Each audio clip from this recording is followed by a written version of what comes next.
Hi everyone and salam, this is Bayt from Diaspora Letters here with Al-Bustan fil Bayt. Whenever people see my artwork, they always ask, where do you get your ideas from?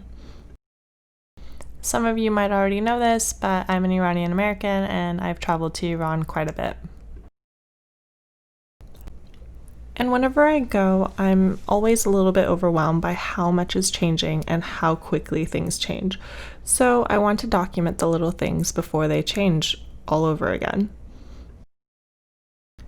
Growing up, I always wrote letters to my cousins, and because my letters were the ones from diaspora, that's where the name comes from.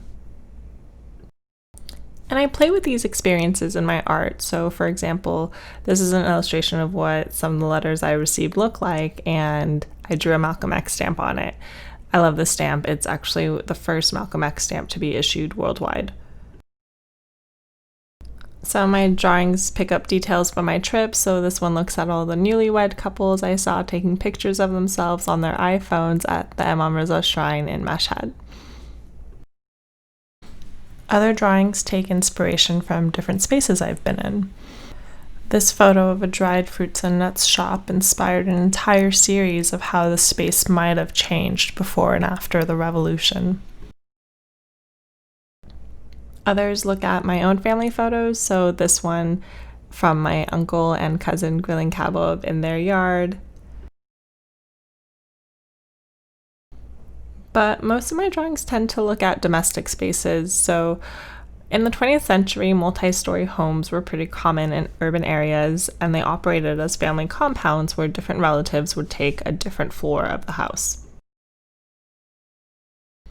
And these homes are gradually being pushed out in favor of high-rise apartment buildings where space is proportioned radically differently. So in these apartment buildings, you're much more likely to sit at a table rather than on the floor for a meal, or your kitchen might be smaller with less open floor space to use, or bathrooms might be smaller with a closed off area for a shower. And so when I started to share my drawings of these older multi-story homes on Instagram, they really struck a chord with people because they were able to recognize some of their own lives and memories and the random little details that I had included in each of these spaces. So if you're curious to see more details about the boring and mundane and everyday Iranian life, go ahead and check out Diaspora Letters on Instagram. This was Bayt, and thank you to Al-Bustan for having me. Salam.